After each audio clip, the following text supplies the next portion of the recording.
भाजपा का गढ़ माने जाने वाली सागर लोकसभा सीट अब भाजपा के लिए जीतना उतना आसान नहीं है जितना कि पिछले चुनावों में हुआ करती थी। भाजपा के प्रत्याशी के ऐलान के बाद पार्टी बिखरती दिखाई दे रही है। भले ही भाजपा के बड़े नेता ये दिखाने में लगे हों कि पार्टी में सब कुछ ठीक है, लेकिन भीतर खाने की खबर है कि पार्टी में अभी सब कुछ ठीक नहीं है। नाराज नेताओं की नाराजगी, विरोध के सुर और खामोश कार्यकर्ताओं की खामोशी बहुत कुछ बयान कर रही है।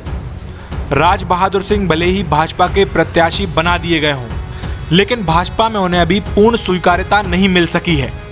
नाराज नेताओं की एक लंबी लिस्ट उनके सामने है, जो उनसे ज्यादा उनके नेता भूपेंद्र सिंह से नाराज है। इस लिस्ट में सागर के अधिकांश भाजपा के नेता और दावेदार शामिल हैं, जिसमें पिता पुत्र यानी सांसद लक्ष्मी नारायण यादव और उनके पुत्र सुधीर यादव का नाम सबसे पहले है, जिनके लाख कोशिश के बाद भी वो टिकट लाने में असफल रहे। वहीं दूसरा नाम है राजेंद्र सिंह मोकलपुर का, जिनके सामने से परसी परसाई थाली छीन ली गई। लता वानखेड़े, अनिल तिवारी, पारुल साहू, अभय दरे, सुधा जैन, जिन्हें मौका मिलते मिलते रह गया। इसके अलावा कई सारे नेता ऐसे भी थे जिन्हें लगता था कि पार्टी उनकी ईमानदारी और वफादारी के लिए उन्हें इस बार मौका जरूर देगी। वहीं दूसरी तरफ बुंदेलखंड के कद्दावर नेता प्रतिपक्ष गोपाल भार्गव भी इस पूरे घटनाक्रम से आहत दिखाई दिए। उन्होंने एक तो अपनी तरफ से मजबूती से किसी का नाम आगे नहीं बढ़ाया था। उनका कहना था जो भी डिजर्विंग कैंडिडेट हो उसे मौका मिले।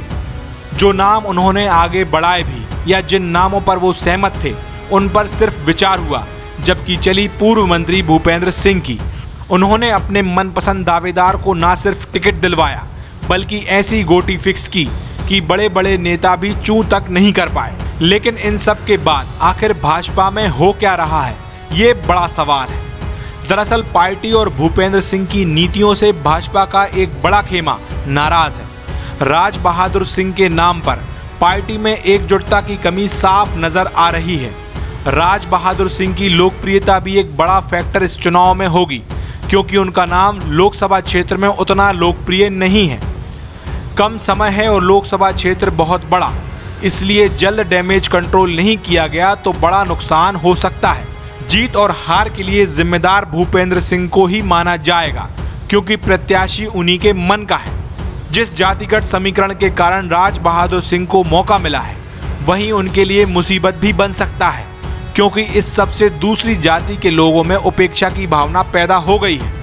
हो सकता है इस सभी का नुकसान अभी साफ नजर नहीं आ रहा हो, लेकिन देर सवेर इसकी तस्वीर भी साफ हो जाएगी, क्योंकि भाजपा में किसी चुनाव से पहले पहली बार एकजुटता की कमी साफ दिखाई दे रही है। ये तो हुआ वो जो हाल फिलहाल में चल रहा है, लेकिन आगे क्या होगा इस पर भी नजर डाल लीजिए। पार्टी का जो नाराज खेमा है वो चुप हो गया है और धीरे धीरे मान भी जाएगा। वहीं राज बहादुर सिंह की चुनाव कैंपेन की पूरी कमान भूपेंद्र सिंह ने अपने हाथों में ले ली है।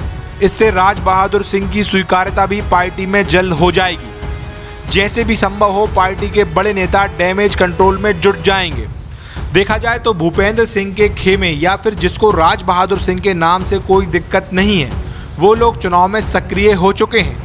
आज जो वर्तमान में सागर लोकसभा सीट से भाजपा के भीतर चल रहा है, ये सब कुछ पूर्व मंत्री भूपेंद्र सिंह के कारण हुआ है। इसलिए इसकी सारी जिम्मेदारी उन्हीं की है और वो इस सब को ठीक करने में भी जुट गए हैं। उधर सागर लोकसभा सीट से कांग्रेस के साथ मुकाबले में भाजपा की अंदरूनी कलह पिछड़ने की सबसे बड़ी वजह बन गई है। प्रत्याशी की घोषणा से पहले तक नरेंद्र मोदी के चेहरे पर भाजपा ताकतवर दिख रही थी, लेकिन अब सागर लोकसभा सीट में चुनाव व्यक्तिगत होता जा रहा है। मतलब प्रत्याशी की घोषणा के बाद भाजपा कमजोर दिखाई दे रही है, लेकिन अभी चुनाव में 20 दिन का वक्त बाकी है। ऐसे में भूपेंद्र सिंह द्वारा फैलाया गया रायता वो और पार्टी कितना समेट पाती है, ये देखना होगा। सागर टीवी न्यूज़ के लिए सरजू पटेल की रिपोर्ट।